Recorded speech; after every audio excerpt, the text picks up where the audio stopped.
If you've ever sat on your couch at 3 in the morning listening to the rhythmic thud-thud-thud of your dog's leg hitting the floor as they scratch, or the wet, frantic sound of them licking their paws until they're raw, today, I am going to show you the 3-step plan to actually rebuild your dog's skin barrier from the ground up.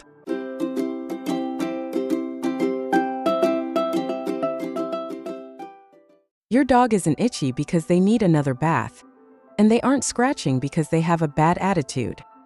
Their skin is literally falling apart at a microscopic level, and most of the things you're doing to stop the scratching are actually making that skin barrier crumble even faster. If you've ever sat on your couch at 3 in the morning listening to the rhythmic thud-thud-thud of your dog's leg hitting the floor as they scratch, or the wet, frantic sound of them licking their paws until they're raw, you know how heartbreaking it is. You feel helpless. You've probably tried every expensive kibble at the pet store, every anti-itch spray with a shiny label, and maybe you've even spent hundreds of dollars at the vet only for the itching to come back the second the meds ran out. Today, I am going to show you the 3-step plan to actually rebuild your dog's skin barrier from the ground up. By the end of this, you'll know exactly why your dog smells like corn chips, why their belly is turning black or crusty, and the simple, cheap things you can do at home to give them their life back. The bricks are the skin cells, and the mortar between those bricks is made of fats, oils, and proteins called lipids and ceramides. In a healthy dog, that wall is solid. Keeps the good stuff like moisture inside the body, and it keeps the bad stuff like bacteria, yeast, and pollen outside. Moisture leaks out, which is why itchy dogs often have dry, flaky skin. Even worse, all those allergens and germs from the grass and the air crawl right through those holes and get deep into the sensitive layers of the skin. This triggers the immune system to freak out, which causes inflammation, redness, and that unbearable itch. This is what we call leaky skin. If you don't fix the mortar, you can give your dog all the allergy shots in the world, but the bad guys will just keep walking through the holes in the wall. The first step in our plan is the internal foundation. You cannot fix a skin barrier if the body doesn't have the raw materials to build new mortar. This starts with what goes into the bowl every single day. Most people think grain-free is the answer, but for a lot of dogs, that's not the issue at all. The real secret weapon for a broken skin barrier is omega-3 fatty acids, specifically EPA and DHA. Omega-3s are like high-quality steel beams. They are highly anti-inflammatory, and they literally help create the oils that sit between those skin cells. But here is the catch. Most dog foods, even the ones, are way too high in omega-6 and too low in omega-3s. Omega-6 come from things like chicken fat and vegetable oils.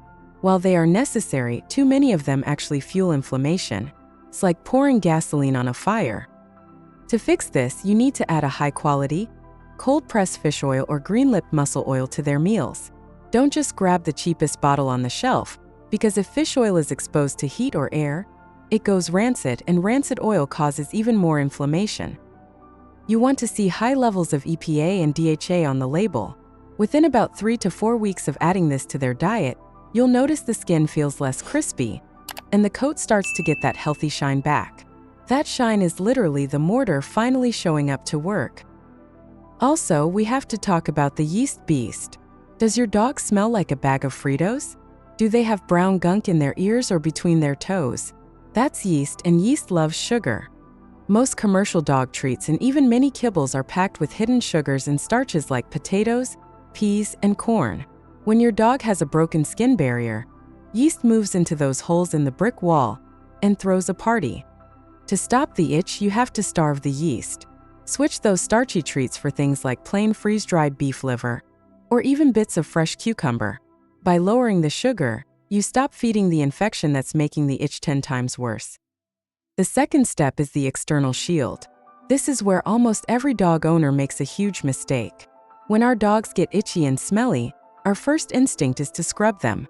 We grab a bottle of medicated shampoo, and we give them a deep scrub in the tub.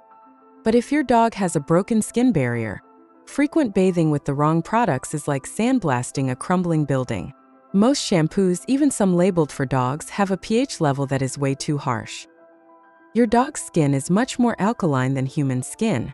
If you use a shampoo that strips away the natural oils, you are essentially washing away the little bit of mortar they have left. This leaves the skin bone dry and vulnerable. To fix the external shield, you need to look for two specific ingredients: ceramides and phytosphingosine. Think of these as liquid skin. When you bathe your dog with a ceramide-based shampoo or use a leave-on mousse, you are manually plugging the holes in that brick wall. You're putting the mortar back in from the outside. And here is a pro tip: stop using hot water. Hot water increases blood flow to the surface of the skin, which makes inflammation and itching feel much more intense. Use lukewarm or even slightly cool water. When you're done, do not rub them dry with a towel like you're trying to buff a car. That friction creates heat and irritation. Instead, pat them dry gently. If you use a hairdryer, make sure it's on the cool setting. We also need to talk about the paws. Paws are like sponges. Your dog walks through grass that has pollen, pesticides, and fertilizers on it. Then they come inside and lick those paws, pushing those chemicals deep into their skin and even ingesting them. One of the simplest ways to fix the skin barrier is a simple paw soak. After every walk, dunk their paws in a bowl of water with a tiny bit of povidone iodine. It should look like weak tea, or just plain water in a gentle, soap-free cleanser. This washes away the bad guys before they can crawl through the holes in the skin barrier. Step 3. The environmental audit. The final step is the environmental audit. You can have the best food and the best shampoo, but if your dog is sleeping on a bed full of dust mites or walking on a carpet cleaned with harsh chemicals, the barrier will never heal. Think about where your dog spends most of their time. Is it on a fluffy bed that hasn't been washed in 6 months? That bed is a city for dust mites. Dust mites are one of the most common triggers for skin barrier failure. You need to wash your dog's bedding at least once a week in very hot water.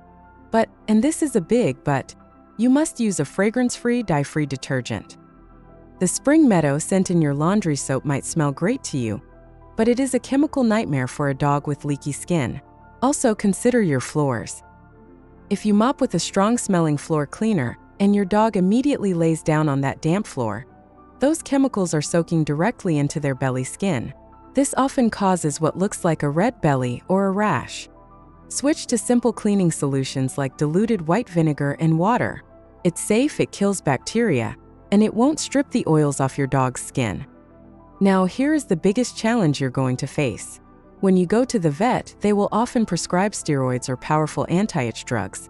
These drugs are amazing at stopping the itch right now. They can be a literal lifesaver for a dog that is self-mutilating. However, the problem is that these drugs do nothing to fix the skin barrier. In fact, long-term use of steroids can actually make the skin thinner and weaker over time. Fixing your dog's skin barrier isn't a one-and-done thing. It's a lifestyle shift. It's about realizing that the skin is a living organ that needs constant support. Start today by looking at your dog's treats. Toss the sugary ones. Order a high-quality fish oil. Swap your harsh shampoo for something with ceramides. It takes about 21 to 28 days for a dog to grow a new layer of skin cells. This means you won't see a miracle overnight. You have to be consistent for at least a month. Your dog relies on you to be their protector, and fixing their skin barrier is one of the best ways to show them you've got their back. Remember, repairing the barrier isn't an overnight fix. It's a commitment, but it's the only way to stop the thump-thump-thump of that midnight scratching. You are doing a great job. Your furry friend is lucky to have you looking out for them like this. If you have a specific question about your dog's skin, drop it in the comments below. Thanks for watching, and I'll see you in the next one.